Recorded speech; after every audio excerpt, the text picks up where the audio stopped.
Welcome to With You Podcast. where we explore relationships and life transitions. I'm David. And I'm Tara.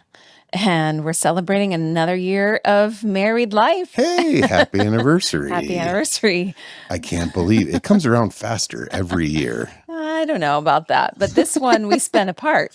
We did. Yeah, this was, that's not normal. No, that's not the usual. No, usually we're together. Usually. Traveling. But this you time were I got across, you were at like, how many thousands of miles away? I Many think it thousand. was like 6,000 miles away. So I was in Nairobi. Yeah. This last and anniversary, I was here. And you were here, and we did have a little conversation. Well, we had a video call every day. Yeah. Yeah. That's the nice thing about technology, because we can connect even when we're traveling versus just writing a letter and waiting a month for it to get to you. I'd be home by that time. It's been a long time since that was the way we had to communicate. Yeah. The irony is I was in Nairobi for a global summit on marriage and family therapy. So celebrating marriage without your wife. Without my wife. That's all right. That's all right. The good thing I think for us is that we've never hung too tightly to having to celebrate on the day. Right. You know, even Christmas, we're happy to celebrate with family on not the 25th. And for our anniversary, we just catch it when we can. Yeah, it's flexible. I mean, it's close-ish.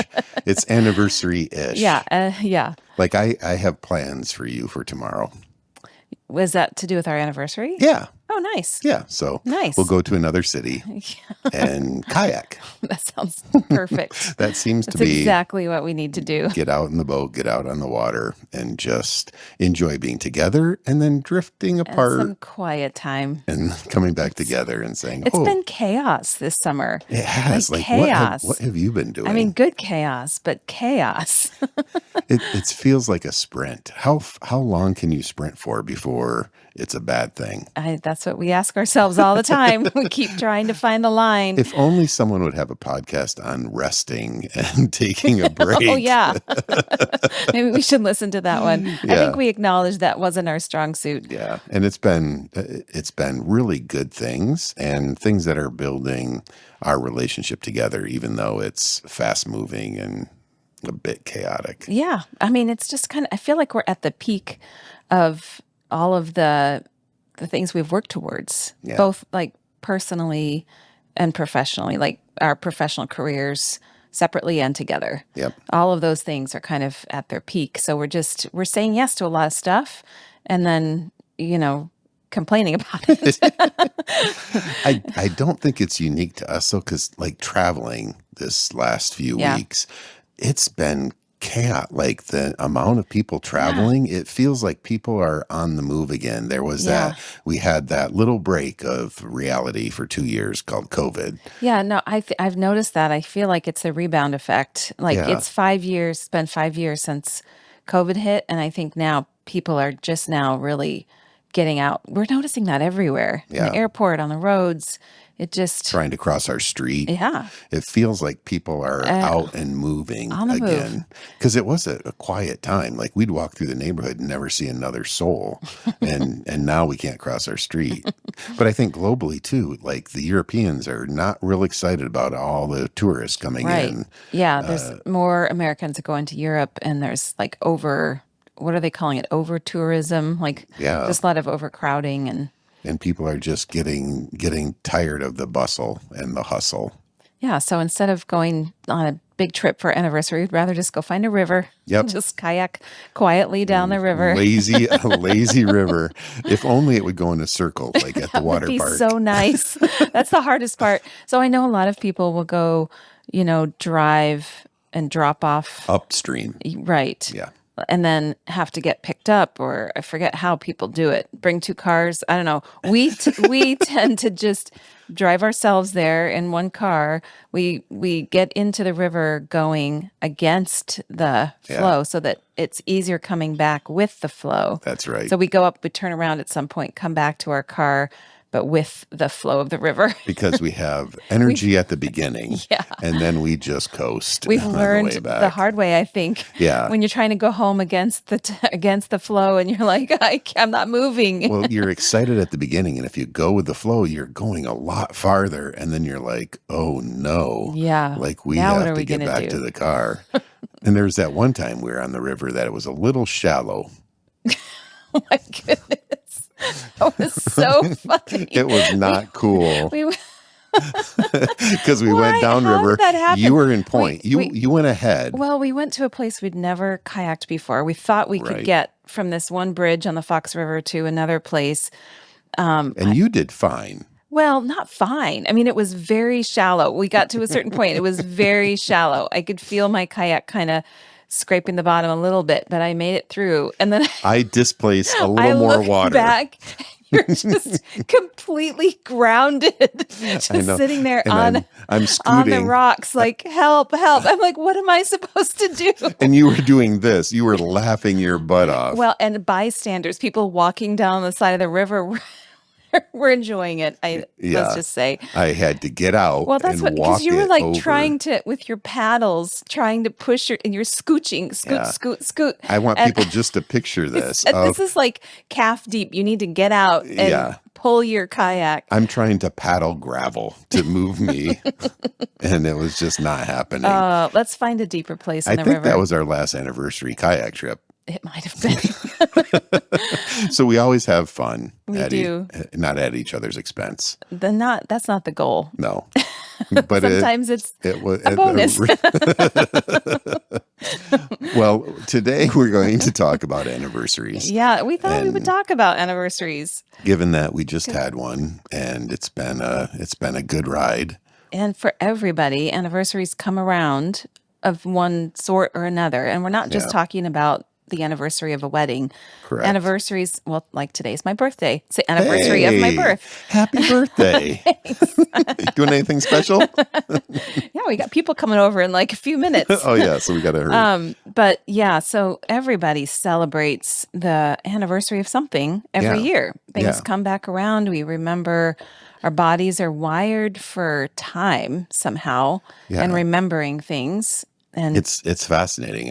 I know I feel that way with my birthday. I noticed that just recently as I was reading Basil van der Kolk's The Body Keeps the Score of I'd always not just feel great as my birthday would come up. And there's this interesting kind of body psychological, and it wasn't until recently I'm like, oh, I think I have issues turning older. do you? Because I I don't did a notice little that bit. you get sad around birthdays. February I get sick Well, every February year. is February. Let's not get me depressed right now. But I think like the emotional process is definitely connected to date Oh, for or sure. specific time. And I think we look forward, there's anticipation. So Hmm. I think that's really cool. I know you don't like surprises. Yeah, I'm So not. that Yeah, the anticipation is the big thing of like, let's look forward to what we have coming. yeah, And that's enjoyable as well as then the celebration. But it's marking, like for birthdays, it's marking time. How many times I've spun around this big old son of ours, and we mark it by little things. I mean, people have cultural differences in how they mark yeah. anniversaries or celebrations. Yeah. Well, and there's personal ones, and there's also ones that belong to a country, like our country that every 9/11, now No, has that's true. a like a national remembrance of a lot of events, usually having to do with something we experience together, like a war or Independence Day or whatever. Every country has those too. Yeah. But it is interesting to me that we're marked for like we like milestones. We're wired for growth or for dealing with things, maybe like processing things that were hard, celebrating things that were good, marking our stages towards something. Yeah. So I feel like anniversaries are kind of marking either what we have or what we're missing, Yeah. because birthdays are depressing for a lot of people because it doesn't highlight, oh yay, I've made it another year, I've survived. right? Yeah. It Yeah. Yeah. kind of, for a lot of people, marks, oh, I wish I had done this by this year, Yeah. or it highlights what they wish, or I wish people were going to be around me this year, or whatever. And So it's a mark of review mhm, almost. So yeah, like yeah, I hit this and I'm looking back at what this last year was, and it can be a good thing, but it can also be like, oh, like I wasn't kidding. I feel like our anniversaries are coming quicker. I know it's still yeah, the same amount of days, but that time period becomes shorter in comparison to everything we look back on. And so looking back this year, a lot of good things, but you're also like, oh, okay, so then is there something for me to look forward to? I think we are marked that way, but we are also marked by the dates. I think about that 9/11 that you're talking about. I can still remember that September 11th, 2001, Of course. Yeah. or Everybody remembers where they were what those we're doing, moments. and Yeah. it's an interesting marker, and there's things called trauma bonding of like as a society or family, those type of events leave a mark to. Partly, I think celebrating eases some of the pain and kind of honoring those times that our bodies remember. Yeah. So, I think that celebration can be good, it can be painful, and we want to talk about all of it. All of it. Yeah. I mean, usually when we think of anniversaries, we think of the happy ones. We Yeah, think of mark people have birthday rituals and, wedding anniversary rituals or remembrances of special family events, or moving into a new house or, and like you said, it leaves a mark where a lot of days just go by and your brain and your body don't really record them very much. But certain big milestones are just recorded in your brain and your body, like moving across country or something big that changes your life or changes the meaning in your life, or there's a before and after of an event. So then we build rituals around them. yeah. And it's going to be different for each person, because I think, like, I hear young dating couples of like, this is our month anniversary of dating. I'm like, oh, that's cute. We've had almost 400 of those. Yeah. And so Yeah. it's important to them because it's recent and it's marking that they've been together that amount of time, but it's kind of silly. Well, we all grow into, like you said, time changes. So, when we had kids too, you'd say, this is my son who is 9.5 months old. And after a while, those months don't matter. It's years. And I Yeah. think so we all grow with our perception of time. So, fun math fact: how many months old are you? Oh, I'm not doing that math. I could do it, but I don't think we need to count that high. Yeah. Well, but it kind of goes to, it's funny because we are very specific with the young, 1 month, 2 month, 9 month. And now when we're a little bit older, Yeah. we're like, Well, we round down. Sure. I'm still, And it doesn't matter as much. Honestly, I will say I really have never had any sort of negative feelings with my birthdays. I know for a lot of people, a lot of my friends have had a real crisis leading up to their big birthdays, like their 40th or yeah. for What me, what makes it a big birthday? those round numbers, man, something. Yeah. So, but that's weird? Yeah, because I think people set goals too. People often have these expectations of by this age, I'll whatever it is, and they have some relationship goal or family goal or career goal. And so it's a kind of a marker or like a deadline. Yeah. And so it can feel like, oh, or there's a fear of mortality. I mean, that's just a human condition of like, oh, so we're now in our mid 50s. We have a lot Wait, less what? years to live ahead of us than we have behind us. That's true. But I don't find, for me, that's not fearful. I have found that post 40, I feel like my life has just expanded. Like I know there's less number of years, Yeah. but they're richer. I'm more comfortable with who I am. So the perspective is different for everyone on how that feels to hit those dates. And it could be very circumstantial. And there might be some years it feels more, like heavy than others. So with your friends, nameless friends, how do they mark? Because there's like crazy things we've seen that marking in Europe, especially. I won't say the culture, but they're known, the Brits, going and doing like You're talking parties, about Hindus and before a wedding as where a kind of honoring a marking. Well, this is just bachelor parties. I thought you were going to talk about the Dutch tradition of congratulating other people on that person's, like you would be congratulated on my Yeah. birthday, Yeah, right? congratulations on the birth of the birth of your wife, Yeah. because I'm the beneficiary of your birth. Yeah. You are just being born. Yeah. And when we celebrate other people's birthdays, it's a time to tell them we're thankful for who they are and we're thankful for their friendship and Well, and that's core for us, I think, is that these rituals can be moments of intense connection and bonding and honoring of relationships. It's not, I mean, it is partly celebrating you, and it's celebrating you in the relationships that you yeah. have, and to enjoy those and kind of set aside a time to really, I know it's a lot of work, like still for both of us, and yet there's a sense of, oh, it's enjoyable to honor Yeah, our to gather time. people. That's why people gather. I think there is a sense of meaning making with all of the anniversaries we're going to talk about.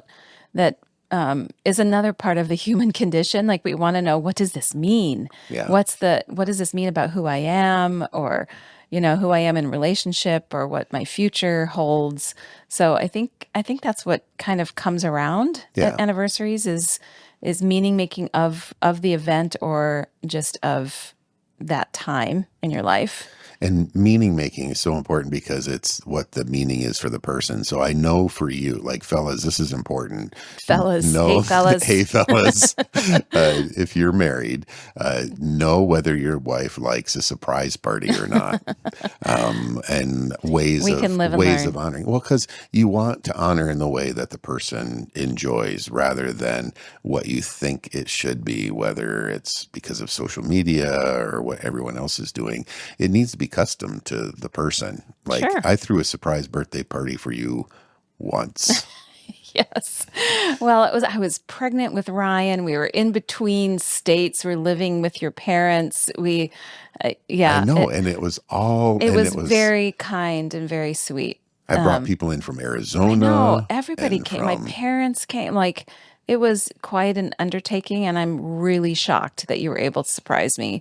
But it wasn't like the best moment. I had been dressed cute all you day, and then were, we were like, we're going to the beach for a picnic. So I got in like, your t-shirt old and, clothes, and it was just like, yeah, we're going for a casual sit in the sand kind of a thing with my little boys, get their buckets, and mhm. turns out everybody's all dressed up on the beach waiting for me to celebrate. And it Lots of was very pictures. sweet, but it's hard to pull off a surprise in a way that, I mean, Yeah. I know some people love it. Everybody's different. But that's what I'm saying of, like, Yeah. I thought, oh, Tara will love this. She'll love to be honored. And you did, but the I surprise. loved the effort you put into it. That Yeah. was very thoughtful. Right. But yeah, we But the live in experience, and so, I just find big parties hard in general because I'm an introvert by nature. And to look at a room full of people that I feel like I need to go talk to each of these people, yeah. and have to cover all this ground, especially if they're here, on behalf of me. Yeah. It feels like pressure and it feels like a lot of energy output and a lot of conversations. I would probably feel a lot better with a private dinner with each of those people separately. Yeah. you know, And being able to set that up across time, it would be another way yeah. of marking. So the thing I kind of wanted to highlight here is the marking of that anniversary, the birthday doesn't have to be what tradition holds. It's kind of what Yeah. you find that fits best for the person. Right. Well, and I think what you're saying too highlights that part of what makes a birthday depressing or any holiday can just be expectations Yeah, that are set by other people for what it should look like. that's right. And then when it doesn't, it feels like a letdown or it feels like, you know, I don't know. It's disappointing, Yeah. and then that doesn't feel good, and then that memory holds for the next year. Is part of that anticipation. And then if I'm on this side providing the anticipation, it's like, oh man, that didn't go well. So now there's pressure to do it. And it becomes a pressured activity rather than an expression of joy, connection, Yeah. fun, and having to figure that out. And I think, yeah, we've had 33 anniversaries, and we've kind of figured it out of what we enjoy doing. Me being 6,000 miles away from you. No, we find our way to celebrate. But yeah, I think it is good to think about having your own ritual that's not dependent on somebody, you know, I don't know, planning a celebration for you. Yeah. So I know, our daughter-in-law is going to have a birthday this summer too, and she was talking about thinking ahead about the rituals she wants and journaling and maybe going for some quiet time. And I think that was very wise to think ahead, like how can I set aside time that's going to make me feel like I'm making my own meaning of Yeah. this milestone in my life. So I think sometimes we have to take that part into our own hands, and whatever other people do around those anniversaries is just extra. Yep. Yeah. Find your own way to contemplate, to review, to reflect. I think it is an opportunity for reflection. We do that intentionally on our wedding anniversary. Oh, yeah. We think, We did that with friends last we night. did just last night. We were out with some lovely people, and we talked about, the kind of the ritual that we have of looking back to the years ahead that led us here. What has gone well in the last year? What do we see coming up in the next year, 5, 10? What do we want to shoot for? That's Like, right. what do we want to do for each other? Which is our vision kit. So it's kind of honoring. We're like, this is where we are. Where do we want to be as a couple, as individuals, and how do we forecast that out? Not in terms of hard goals and we're going to No. drive towards that, but having a GPS endpoint that helps guide the path.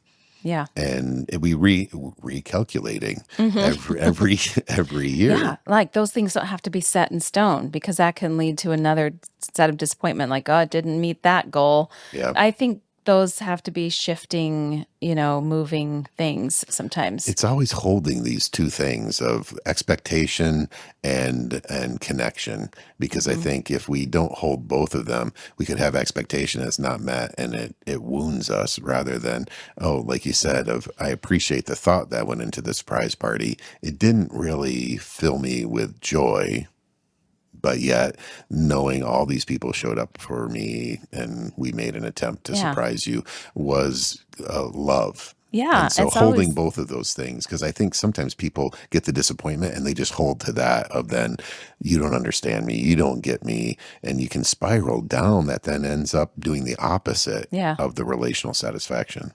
Yeah. I mean, just relationally, I think I struggled with that in the early years. I think most people do. That's one of the functions in an early relationship is people figuring out how much should I expect my partner to just know this about me? Oh, Because you yeah. think, Yeah. oh, you should just know me so well. That's the fantasy, right?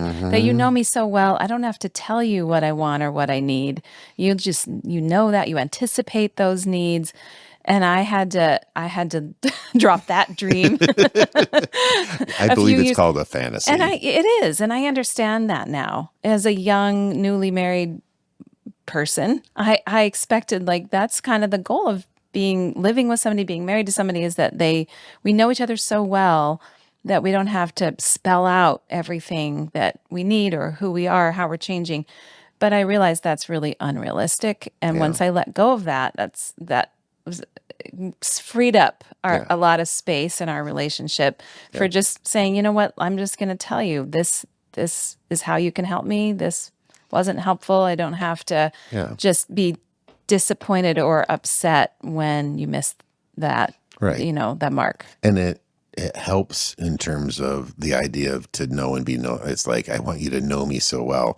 Well, then let's share of like, hey, this is what I need, or this is what I kind of am thinking about. That putting it out there allows, but it also involves me being vulnerable. Like the fantasy of you'll just know everything is then I don't have to be vulnerable and you'll know me.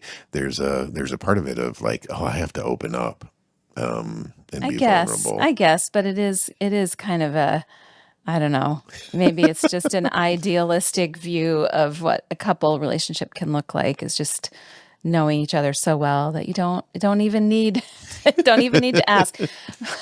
Yeah, and I think the more repetitions you have, that becomes that way. But you're also a growing, developing person of Right. what if I just anticipate what you wanted last year, you'll want this year.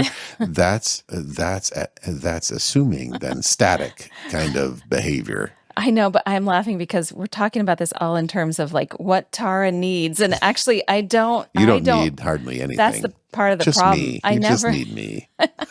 I don't really, I really have probably not been good at ever saying I have any needs, which is not healthy Yeah. either. Well, it was like lunch today, right? So we were having a lunch date just for the two of us and it's like, where do you want to go? And you're like, I don't know, where do you want to go? And I'm like, well, this is your birthday lunch of like where we, and it was that kind of dance of, because it didn't matter. Well, yeah, I think that was really circumstantial with how many things we had to squeeze in before and after. It was more about like logistics. Well, Yeah. that's how you think, right? You're like, okay, we have this amount of time. Let's go Yeah. someplace close, Yeah. rather Yeah. than someplace you would enjoy. Yeah.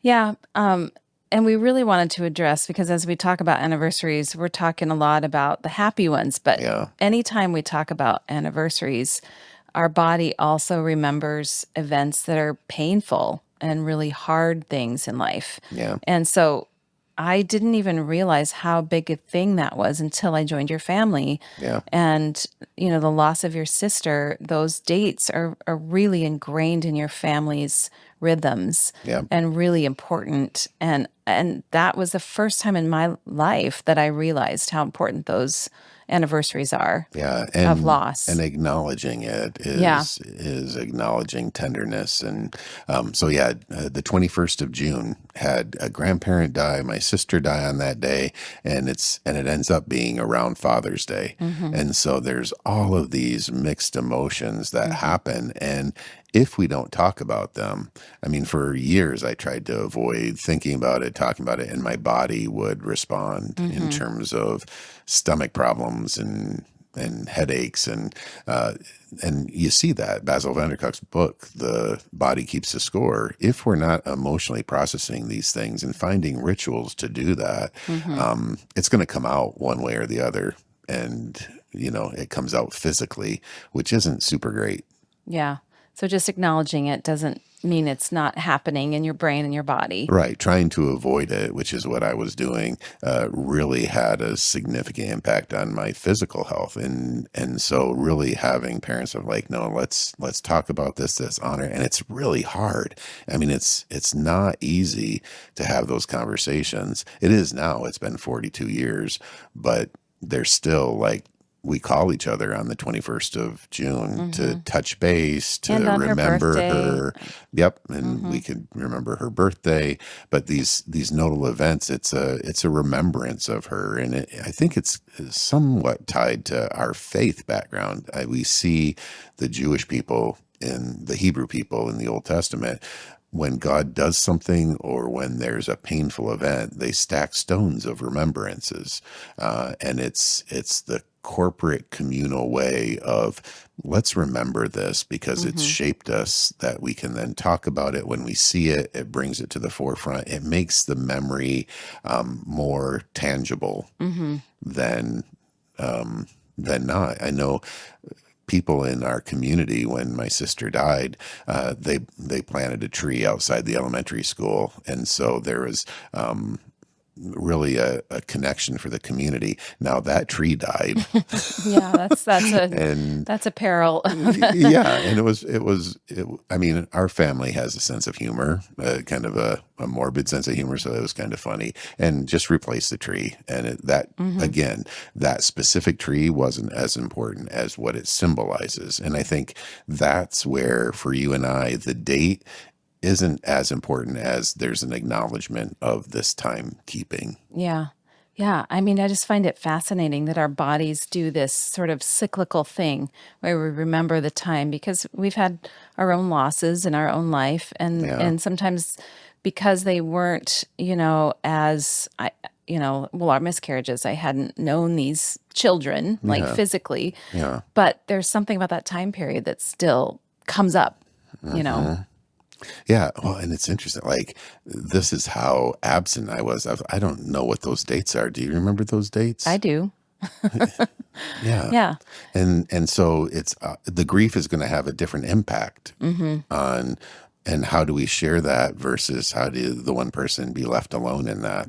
Hmm. It ends up being an additional loss or pain in that process. Yeah. And I think what people fear is that if I bring it up, it's gonna be, adding to the trauma, adding to the grief, but not bringing it up can be just as bad. Yeah.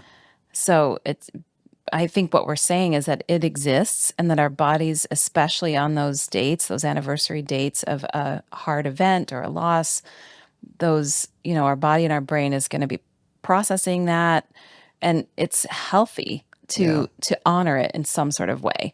So pushing it away, like I know people who have those dates in their lives, those anniversaries of hard things, Hmm. who sense it coming for weeks or even months in advance, like dread it Yeah. because they they know that it's going to bring it to the surface in a particular way. But pushing it away doesn't make it not happen. No. So how do we honor it in a way that's healthy for our body, that helps us process it in a way towards growth instead of compounding the trauma? Yeah. So maybe even planning for time around that date. My mom has built some rituals with friends over lost dates of my dad's death, and she goes out with a friend who has similar, loss stories Yeah. around a similar time. And they just plan, we're having lunch together. Just the two of us are going Hmm. to have lunch and we're going to talk about those people and we're going to mention their names. And it's something that she can anticipate with a good feeling instead of a dread Yeah. too. Of just like, I know I'm going to have lunch with that friend. We're going to talk about it. Yeah. I think for people that haven't had loss, it's really scary to and nerve wracking to, like, what do I do? Hmm. And I want to give at least someone that has had a death of a sibling at a very formative age. I wasn't upset by people asking, like, hey, we're thinking about this. Do you want to talk about it? So a curiosity stance Hmm. was great. I would always say no. And the no wasn't like a rejection of them. It was more of my internal state. But them bringing it up, it was painful, but it also was loving. And I experienced it as that. And so I think for people that haven't had loss of, it's okay to ask. And yes, it's going to make the person uncomfortable, and it's going to be soothing to them. It'll be both things. It'll be painful and it'll be important. The absence of that, and we've been talking about this Mm. around other issues, the silence leaves, like, I don't know if you've even thinking about this. I don't Mm. know if you're thinking about me. There's an isolation that is worse than the retouching of the grief, the kind of raw nerve touch, because the pain lets you know, oh, there's love. That, like, the flip side of that pain is love. The reason it hurts is because I care. Yeah. And so someone touching that is someone on some level touching my love for my sister. Hmm.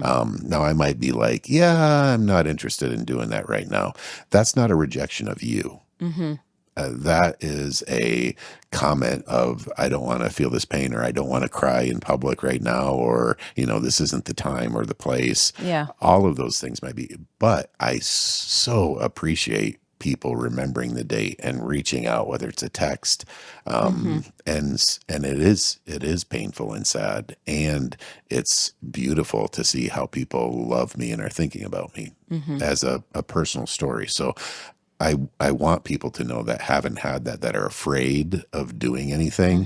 Hmm. Be bold in your love for others. And yeah, it's going to be messy. It's going to be painful, and it'll be okay. Yeah.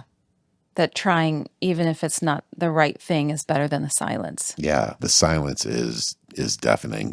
It feels like you're all alone in your grief. And Hmm. what we talk about of being with each other, being present with each other, is so healing. Hmm. That feeling alone is the worst thing. And I think it's hard when you're a widow or a widower, that if you don't have someone like your mom has, Hmm. then you're feeling in isolation. Even when the kids reach out, it's still different than a friend or a partner. Yeah. Yeah. Yeah, I'm so glad I learned that from your family because it's helped me in knowing how to reach out to other people. Yeah. And families I worked with who've had the loss of a baby, which is really hard because a lot of people really are afraid to talk about that. So they're really alone. Yeah. So, those losses that I've been a part of, and I put that date in my calendar and it never goes away. And I Hmm. send them or I call them on that date every year. Yeah. And I might be the only one who remembers that's the day that baby was born, even Yeah. though they weren't around. Yeah. And we worked on that with our pregnancies of like, in the US here, it seems to be a cultural norm of you don't tell that you're pregnant until the first trimester's done, Yeah, yeah, 12 weeks. And think about this. If you are having a loss early, the baby dies before then you're alone in that. You haven't told anybody. And we talked about this. How hard would that be to say, oh, we're sad because we were pregnant and we lost the pregnancy? You've told them new information, and then you've told them about the grief of the new information, and then we end up having to take care of them. mm-hmm. And so we made a choice to tell right away, not because it was safe or smart, Yeah, but it forced vulnerability for us exactly. and forced the idea of needing community if things go badly. Yeah. We want to share the joy. Well, there's Yeah. joy even if there's risk. And have prayer. Like Mm-hmm. the time that we need support, if we're silent, then we don't have that. Mm-hmm. And so we were kind of countercultural, I think, Yeah, I don't in know. doing that. Yeah, it wasn't the usual way it was done. No. And it was hard, Yeah, not fun, but I think it's healthy, yeah, or it was for us. And so we want you to be thinking about these things as anniversary issues come up, as really in this section, thinking about grief and how do we do this well and lean into it and find ways to honor. I find it interesting still. Going to the cemetery is such a natural thing for my family as mm-hmm. a kind of anniversary issue, and Yeah. taking care of the tombstones and finding little trinkets there that people leave in honoring. Has just been part of the rhythm of our anniversary of life and celebrating Kim's life and grandparents' lives. But that's not normal. I mean, it might be normal. It's just not as common. Yeah, so that was a difference Yeah, in our relationship yeah. too. Like the anniversary issues and death weren't as close and connected for you. No, no. And I think there's a generational thing too, where a lot of things just weren't talked about at all. If there Yeah, was a loss, they figured the best way to get over it is just not talk about it, yeah, or a divorce, or whatever. yeah, Lots of hard family events. Let's just leave it alone. Let's not bring it up. That's just going to bring pain. And so that was kind of the MO I think my family came from, of we just leave it alone, don't yeah, talk about it. You're going to cause trouble if you bring it up. So yeah, it was a yeah, very different paradigm to walk into your family yeah. And so where we've had to navigate that yeah, together. yeah. Yeah, where we talk about everything, like everything is out, from Everything. bathroom habits to death and grieving and anniversary issues. Yeah, yeah. And for me as a clinician too, like anniversary dates around painful things manifest in psychological and emotional, Physical. physical issues. So when Hmm. I'm doing an intake clinically, I'm going to do a timeline and track when things are happening, Hmm. because a good amount of time where things flare up and Mm. when they happen are often, if we look at the genogram and kind of dates, are associated with family loss, family trauma, or big changes. And it can be unconscious, right? For the Oh, person yeah. experiencing it, they don't even realize it's connected. No, they're not aware of it, and their bodies are very much aware of it, which, Hmm. I mean, it sounds like when I say it out loud, it Yeah, sounds weird. yeah, And yet I've seen it for 30 yeah. years of clinical practice of that things manifest themselves around these dates that are very significant, and might not be thinking about them. We might be pushing them down, but they bubble up in different ways, or they bubble up in different parts of the system responding. It might be my anniversary issue, but the kids act out at that time because of the system.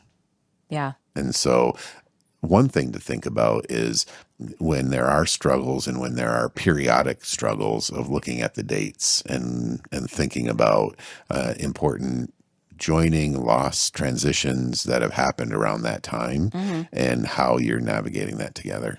Yeah. So what are some specific practices you'd recommend for, honoring or celebrating or processing those timeline Yeah. events? I think the first thing is to really, I want you not to be afraid don't be afraid of the pain, the tears. The fear is it's going to break you or you're going to be overwhelmed. And having a little compassion on yourself of like, yeah, it's going to be painful and you will be okay. You might So not that's for the feel grief okay. That's for the anniversaries. grief Yeah. anniversaries. For the joy anniversaries, marking it for us, it's marking it with a relational event, whether it's you and I, the kids in the family. I mean, my folks have done that with us of marking significant events by taking the family, the extended family on vacation. Like my dad's 60th birthday. You remember what we did for that? We go to Disney World. We went to Disney World. And so Yeah. and it wasn't that I think dad was super excited or wanting to go to Disney World, but it was about the celebration together. We got to honor him and he got to give joy to the family. And I think that's center. That's an example that I think my father has given me is it's not always what you enjoy doing, but it's enjoying being with the people regardless of what you're doing. And so setting up that way, I think is another one. How about for you? What are some practices, both on the joy and the pain? Yeah, I mean, I would agree with you on the celebration ones. First of all, don't hang your hat on the date. I think there's things that I hear from other people of being upset about not, being celebrated enough on their birthday or not getting to be together on a particular date. Yeah, I or a think we've birthday month. Yeah, yeah. Some people need to be celebrated the whole month. I think Yeah. that's a little much. But I think we're pretty flexible about that. And I Yeah. think that's helpful in not having it a pressure-filled thing of expectations. Yeah. So, don't put all the expectations of how you're going to celebrate those happy events on other people and what they're going to plan to celebrate you or your shared event or whatever. Yeah. Like like today, I went out, I bought my own flowers. And I'm not saying that in a way like anybody let me down. It's a Yeah. joy for me, and Mm-hmm. it's a way to take. I care about like what is on my table, Yeah. so I'll happily buy it myself. It's kind of a fun thing to pick out which color I'm going to highlight, Yeah. this week. So take some responsibility for your own rituals. Yep. I think is one thing. And it is about the people, how do you find connection? Even if you're far away from the people that you love on special dates, there's always a way to connect, Yeah. to find connection, to reach out, to be the one to reach out instead of waiting to be reached out to. Yep. I did remark today on the strange ritual that has become of the Facebook Oh, happy the birthday Facebook posts. birthday I post. find it very strange that people say happy birthday, people who I haven't seen in 40 years. It's very nice to be, Yeah. to be acknowledged, but it's kind of strange. Yeah. Like Well, the action doesn't necessarily match the it intimacy. doesn't match what the relationship is or lack of relationship. Yeah. Yeah. So there's lots of things that, you can decide if you want to be part of or not. Well, and I use Facebook to practice my poetry this year. Yes, you did. I can't believe you did that. I know you woke up and you're like, "What is I was this?" like, did you write that? I did write this. I felt like Dr. Seuss. It's a little cheesy, That's all right. but so that we have the connection. It's fun to surprise you and acknowledge. And it was kind of acknowledging you and letting the world know so that you could get all of those, see how many thousand birthday greetings. Yeah. Oh, good. You're good at helping with that, like strange Facebook thing Yeah, posted on keep Facebook. keep on posting. Let's see if we can get it up to 10,000 Yeah. birthday greetings. Oh, no. We're not counting greetings. Because then you have to respond to each one. Heart. Yeah, but I will also say, I think it is an extraordinary time for reflection. I think it's what our bodies and our minds try to do is process, make sense of, make meaning of. So we can be intentional about that. If a birthday feels like a painful thing, Yeah, one step closer to the figure out grave. why, what's the fear there, what's going on in your life or your health that's feeling like a burdensome, depressing thing. Like, it's a time to reflect and find out if this is feeling heavy, what can I do to lighten it and make it bring more joy, or Yeah. reach towards the thing that I feel like I'm missing. And that self-reflection can happen before of, it's coming up of what will, because we have friends that are like, oh, I need to go on a trip by myself, or I need to go journal, or I need to go out with my girlfriends or guy friends rather than with you all, and being able to communicate that. So there's a self-assessment and then there's the communication. And like with us of, I care about you enough that I want that for you, even if it's like, oh, I kind of want to be with you. If you're like, hey, I need to go someplace sunny with my friends, wanting that for you rather than Maybe I should think about that for next year. it's too bad you were born in July. It's good. I'm a summer person. You're a summer baby. I'm a summer girl. Yeah. So for the ones that are more painful, Yeah.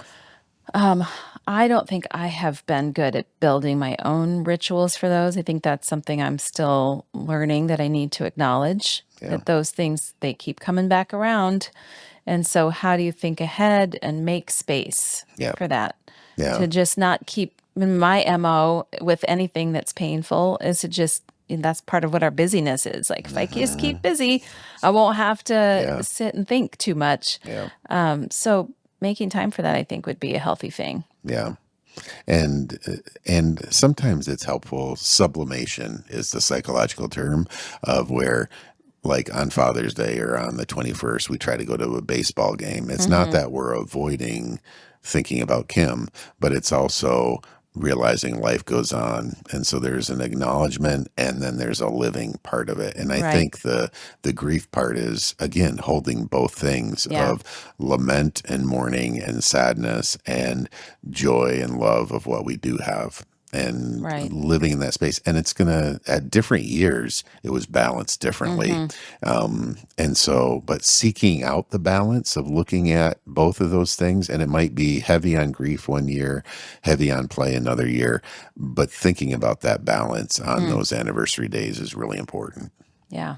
We can hold both things at the same time. That's life. Yeah. Joy and suffering at the same time. That's right. That's us. And I think I just heard the doorbell, so I think we have to go because surprise, you're having a birthday party. Boy. So I hope you enjoyed. Do all those things that you're supposed to do with podcasts. Yeah, we'd love a review. Seriously. Yeah, we love words. And leave us an email or a social media post or a happy birthday post to Tara about about what your traditions are, what your anniversary events are, both the joyful patterns and rituals and also the painful ones. We'd love to hear from you.